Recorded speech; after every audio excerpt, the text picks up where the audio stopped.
Good evening. Welcome to Loveworld USA News. I'm TGK Andre. First, a quick look at the top stories this evening. President Trump steams ahead on immigration, tariffs, and education in first 100 days of second term. House Democrats introduces impeachment articles against President Trump. White House threatens veto of Senate resolution aimed at ending Liberation Day tariffs. Supreme Court hears case of FBI mistakenly raiding wrong Georgia home. American Airlines sues JetBlue over Northeast Alliance dispute. And now to the news. President Donald Trump marked his 100th day in office on Tuesday by highlighting sweeping action across several of his core campaign promises, including border enforcement, trade reform, and federal agency overhauls. The White House confirmed Trump has signed more than 140 executive orders, more than any president in their first 100 days. One of the most visible areas of progress has been immigration. The administration's mass deportation effort, led by ICE and border czar Tom Homan, claims to have removed more than 100,000 illegal immigrants this year. Border crossings have reportedly dropped by 96%, and high-profile deportation cases have drawn legal scrutiny. Despite criticism, Trump officials say the effort is protecting American communities. On trade, Trump imposed harsh tariffs on Chinese goods, hiking rates to 145% by early April. He initially proposed broader tariffs across U.S. trade partners, but scaled them back to 10% for non-Chinese imports after a week of market turmoil. China retaliated with tariffs of its own. The White House maintains that Trump's stance is long overdue and necessary to end what he calls decades of exploitation. Trump also signed an executive order on March 20th to initiate the dismantling of the U.S. Department of Education. The order directs Secretary Linda McMahon to return education oversight to state governments, while transferring critical functions such as Pell Grants and special education programs to other federal agencies. On the global stage, Trump continues to push for an end to the Russia-Ukraine war. He declared over the weekend that he wants Russian President Vladimir Putin to halt attacks and finalize a peace agreement within 2 weeks. The administration described the first 100 days as a turning point. President Trump is restoring American sovereignty and common sense to our government, said White House Press Secretary Carolyn Leavitt. Let's take a look. Well, I think we've done everything or it's in the process of being done. For instance, the border is in great shape. 99.9% came out again today. 99.9. That I would say that was my number one thing. The economy would be certainly right up there, and I think it's doing great. We were losing billions and billions of dollars a day with trade, and now I have that down to a very low level, and soon we're going to be making a lot of money. We're going to be reducing people's taxes, and we're going to get the big, look, a very important element that we're working on now, maybe more important than anything with the border in good shape, is the fact, is the fact that we want to get, and very importantly, the big, beautiful New Deal. If we get that done, that's the biggest thing, what's happening in Congress right now. And I think we're going to get it done. We have great Republican support. If the Democrats blocked it, you'd have a 60% tax increase. I don't think that's going to happen. We have great support from Republicans. So the big, beautiful deal, that's what we want, the bill. I think the next period of time, I think my biggest focus will be on Congress with the deal that we're working on. That'll be the biggest bill in the history of our country in terms of tax cuts and regulation cuts and other things. Representative Sri Thanedar, Democratic representative from Michigan, has introduced 7 articles of impeachment against President Donald Trump, accusing him of abuses ranging from obstruction of justice to tyrannical overreach. The resolution cites Trump's use of executive power, trade policy, and alleged violations of the First Amendment. The articles allege misconduct including bribery, the creation of unlawful executive offices, and abuse of federal authority for political purposes. Thanedar called Trump a clear and present danger to the U.S. Constitution and claimed urgent action is needed. The White House rejected the move, calling it a reckless political act. Press Secretary Liz Huston said President Trump's policies are lawful and aligned with voter priorities, including national security and economic recovery. The impeachment articles are unlikely to gain traction in the Republican-controlled House, where GOP leaders have stood firmly behind Trump. Previous efforts to impeach Trump in his first term resulted in Senate acquittals. Watch this. This is Congressman Shri Thanedar. Donald Trump has already done real damage to our democracy, but defying a unanimous 9-0 Supreme Court ruling, that has to be the final straw. It's time we impeach Donald J. Trump. The court said the wrongfully deported Kilmer Garcia must be allowed to return and receive due process. Trump ignored it. He ignored the Constitution. He ignored the very checks and balances that keep our democracy intact. This isn't an isolated incident. It's part of a dangerous, deliberate pattern. That's why today I introduced a resolution to impeach Donald J. Trump, outlining 7 articles of impeachment. Article 1, obstruction of justice and abuse of executive power, from denying due process to unlawful deportation. The White House has formally warned lawmakers that President Donald Trump will veto a bipartisan Senate resolution seeking to terminate his global tariff program initiated on April 2nd, dubbed Liberation Day. The administration contends that the tariffs are essential to national security and economic resilience. Senate Joint Resolution 49, introduced by Senators Ron Wyden, the Democratic senator from Oregon, and Rand Paul, would revoke the national emergency declaration Trump used to justify sweeping tariffs on imports from countries around the world. The White House responded with a statement of administration policy stating the resolution would undermine U.S. national and economic security, and asserting that the president would veto the measure if passed. Trump's tariffs, implemented under emergency powers, target a range of foreign goods and have already triggered retaliatory measures from several countries. The administration maintains that these actions are intended to protect intellectual property and revitalize American manufacturing. This is the second recent instance of the White House threatening a veto on trade-related legislation. Earlier this month, it opposed the Trade Review Act of 2025, which had required congressional approval before the president could impose unilateral tariffs. Watch this. Why not give Congress the opportunity to have it be a check? Well, look, Congress will weigh in on it, but with the president, with the administration in tandem, and I think you got to give the president the latitude, the runway to do what it is he was elected to do. A bipartisan effort in Congress seeks to rein in President Trump's tariff powers. A new House bill mirroring Senate legislation aims to give Congress more authority over tariffs. The bill is modeled after the War Powers Resolution of 1973. It would require congressional approval for tariffs increases and allow Congress to end tariffs with a resolution. The White House has threatened to veto the bill if it passes both chambers. The Office of Management and Budget claims the bill would severely restrain the president's ability to respond to national emergencies and foreign threats. Speaker Johnson expressed support for giving the president latitude on trade. The legislation follows Trump's recent imposition of a 10% tariff on all imports to the U.S. Additional tariffs were placed on China, Cambodia, Laos, and Vietnam. Canada and Mexico are exempt from the 10% tariff but face earlier tariffs. The bill faces an uphill battle in both the Senate and the House. More stories after this break. Don't go away. Unrelenting economic warfare, the United States can no longer continue with a policy of unilateral economic surrender. Donald Trump is about to do something in economics that's never been done in American history. His goal is to actually punish anyone outside the country that's producing goods that America should be producing for itself. He's going to raise revenue for the government. He's going to protect American jobs. And you're going to see a lot of people say, look, America's open for business. Why would you not want to come here and build? His game is, I'm making America first. I know how to do it. I've got the backbone to do it. No one else did it, and I'm going to get it done. Trust in President Trump. He knows what he's doing. This is a proven economic formula.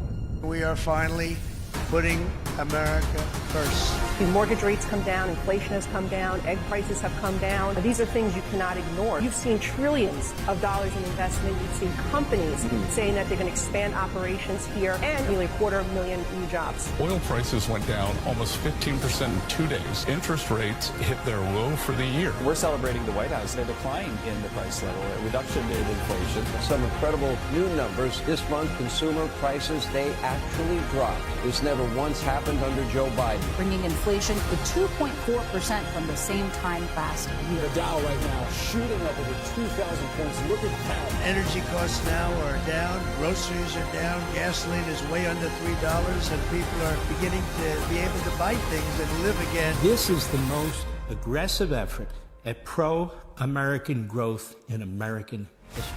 Welcome back. The U.S. Supreme Court on Tuesday heard arguments in a pivotal case involving Trina Martin, an Atlanta woman whose home was mistakenly raided by FBI agents in 2017. The agents had targeted the wrong address, mistakenly guided by a team leader's GPS device. Martin's lawsuit, originally filed after the pre-dawn raid, alleges the FBI violated her rights when agents broke down her door, pointed guns at her then-boyfriend, and traumatized her young son. The FBI left after realizing the error and issued an apology, but no legal remedy has yet been granted. Lower courts, including the 11th U.S. Circuit Court of Appeals, dismissed the suit, citing qualified immunity and the government's argument that agents acted in good faith during a high-pressure situation. The ruling effectively barred Martin from suing federal officers over the incident.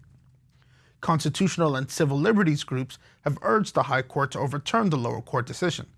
They argue the ruling undermines accountability and departs from other circuit courts' precedents, potentially narrowing the public's ability to challenge wrongful actions by federal law enforcement. Let's take a look. The nation's highest court hearing a major case today that could mean restitution for victims of wrong house police raids. This video has become one of the most high-profile examples. Police mistakenly raiding social worker Anjanette Young's Chicago home in 2019. I've been diagnosed with major depression and PTSD. It is something that you live with, and you have to learn how to manage it. Young sued the city of Chicago and received a $3 million settlement. But this Georgia family now has their case before the Supreme Court. They're seeking damages from the FBI after agents burst into their Atlanta home with flashbang grenades in 2017, mistaking it for the nearby home of a suspected gang member. I thought someone was breaking in, and it was so chaotic that I thought they had a mission, and the mission was to kill us. They threw me down on the floor, and they were interrogating me, and they were asking me questions. And I guess the answers that I was responding to them with didn't add up.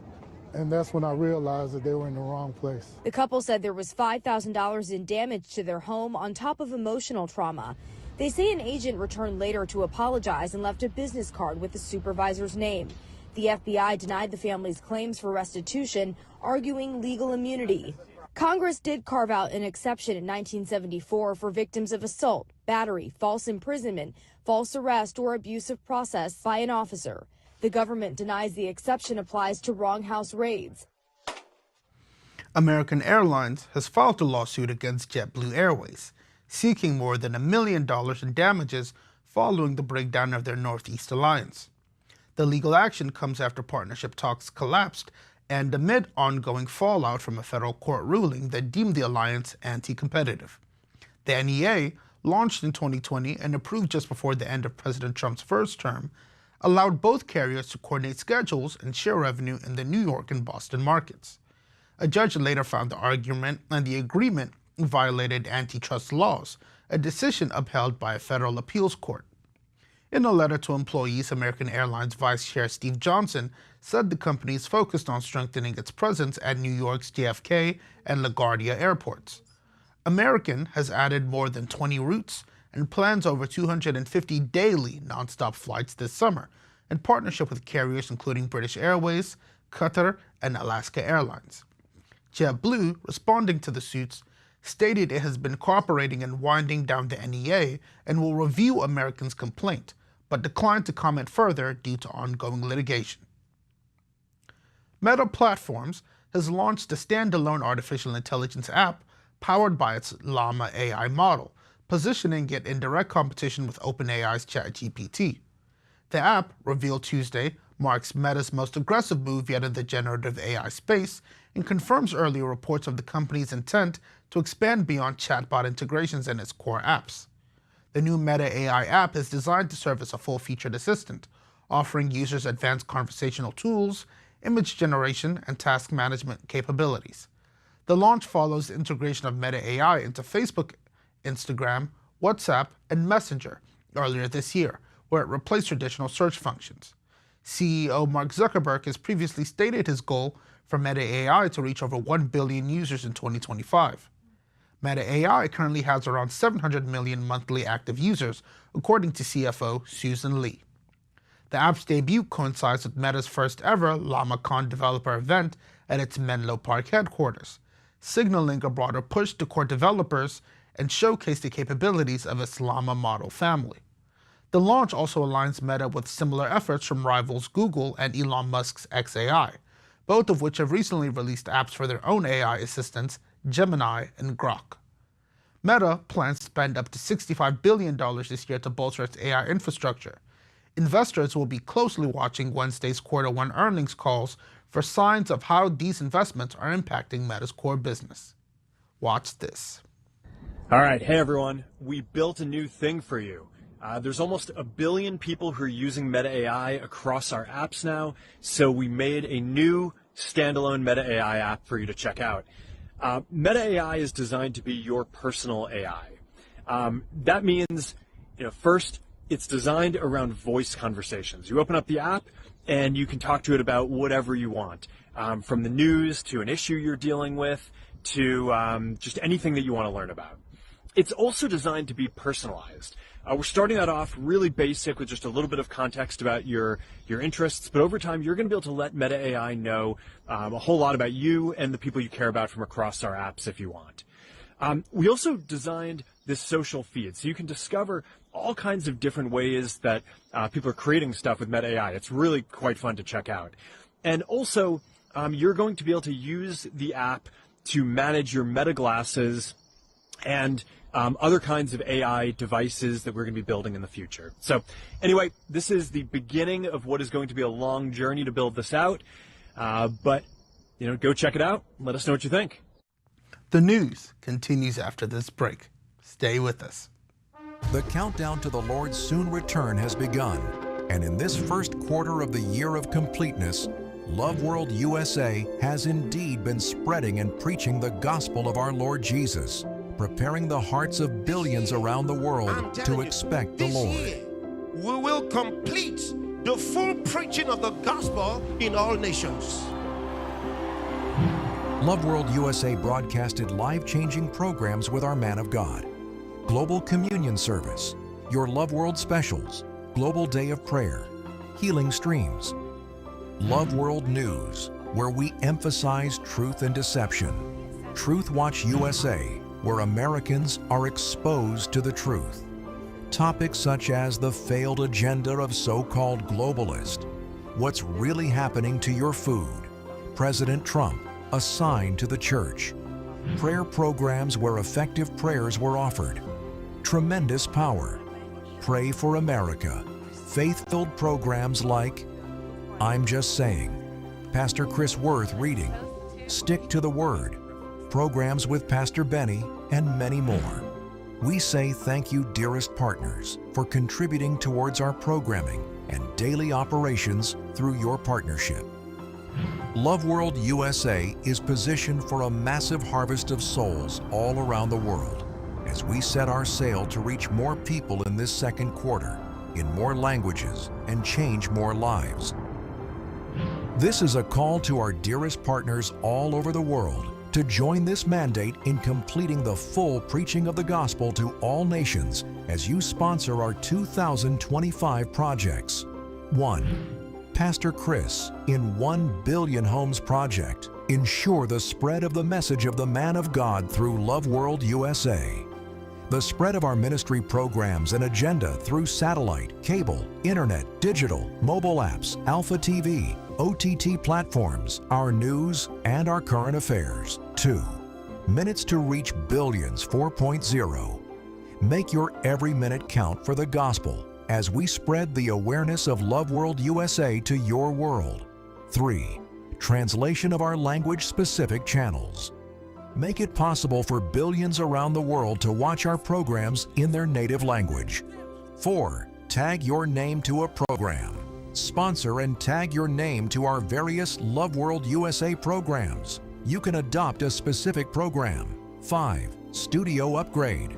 Join us today with your lavish gift to the work of Loveworld USA.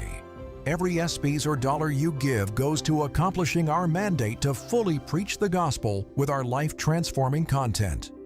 For more information, please call the number showing on your screen. God bless you. Welcome back. U.S. and Russian officials have continued discussions aimed at ending the Ukraine war, even as both sides traded drone attacks across the battlefield. The Kremlin announced a 3-day ceasefire to coincide with Victory Day celebrations, while Ukrainian officials dismissed the gesture as insincere. Russian Foreign Minister Sergei Lavrov outlined Moscow's demands, including Ukraine's neutrality, recognition of Russia's annexed territories, lifting of sanctions, and asset returns. Secretary of State Marco Rubio spoke with Lavrov on Sunday, following up on Special Envoy Steve Witkoff's recent trip to Moscow to discuss next steps in the peace talks. President Vladimir Putin declared a ceasefire from May 8th to 10th, but warned of retaliation if Ukraine did not comply. Ukrainian President Volodymyr Zelensky rejected the limited truce, calling instead for a full unconditional 30-day ceasefire to allow real diplomacy. Despite Russia's ongoing attacks, President Donald Trump remains committed to pushing for a peace deal within 2 weeks, though he acknowledged progress has been slower than expected. Vice President J.D. Vance expressed cautious optimism, but noted frustration with both Ukrainian and Russian negotiating stances. Canadian Prime Minister Mark Carney and the Liberal Party have secured victory in the 2025 federal election, rebounding from earlier political challenges amid rising tensions with the United States. Conservative leader Pierre Poilievre, once considered the frontrunner, lost his parliamentary seat in Ottawa, according to projections by the Canadian Broadcasting Corporation. The election outcome comes in the wake of a trade war and annexation rhetoric from U.S. President Donald Trump, who suggested Canada should become America's 51st state. The remarks ignited widespread backlash across Canada, shifting public sentiment and helping turn the tide in favor of Carney's Liberals. As of Tuesday morning, Elections Canada reported the Liberals were elected or leading in 168 seats, just 4 short of the 172 needed for a majority. The final outcome depends on the count of remaining special ballots, which could affect a dozen close races.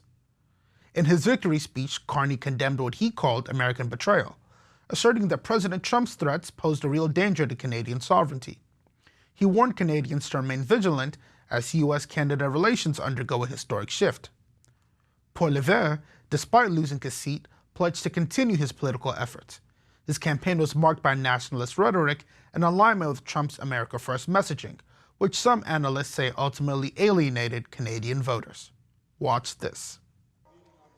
Canadian Prime Minister Mark Carney declared victory in Monday night's federal elections and promised to take a tough line with Washington. Who's ready to stand up for Canada with me?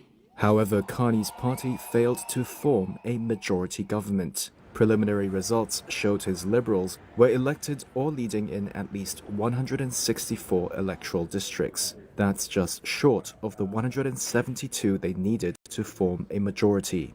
That all means Carney will have to deal with US President Donald Trump's tariff threats without the mandate he hoped for. Canada's ties with its southern neighbor were a focus of Carney's campaign, as well as his victory speech. President Trump is trying to break us so that America can own us. That will never ever happen. When I sit down with President Trump, it will be to discuss the future economic and security relationship between 2 sovereign nations.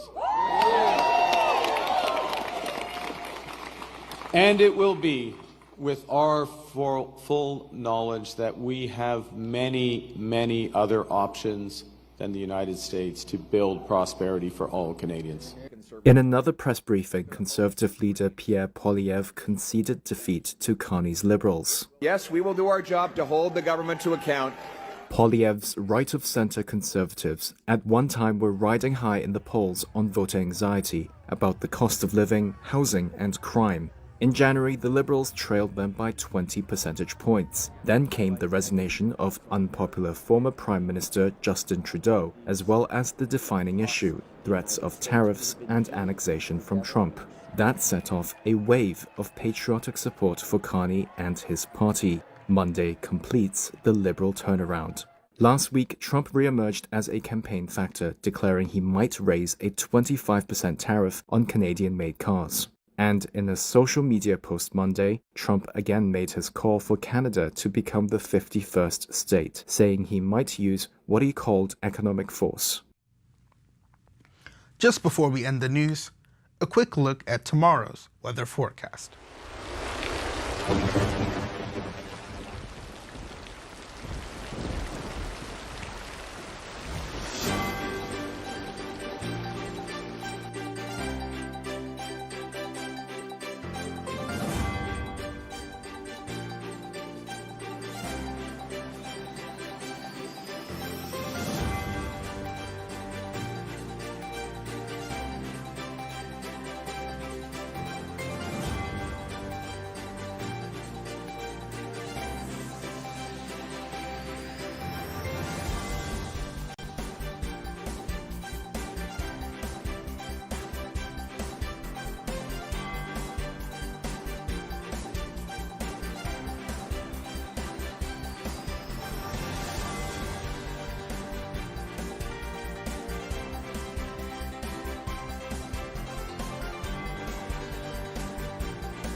Just before we end the news, a quick look at tomorrow's weather.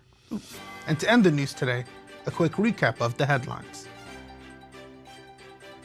President Trump steams ahead on immigration, achieves a lot during his first 100 days in his term. House Democrats introduce impeachment articles against President Trump. White House threatens veto of Senate resolutions aimed at ensuring Liberation Day tariffs. Supreme Court hears case of FBI mistakenly raiding wrong Georgia home. American Airlines sues JetBlue over Northeast Alliance dispute. And that's the news for today. Join us same time tomorrow for more news. I'm TGK Andre. Good night and God bless you.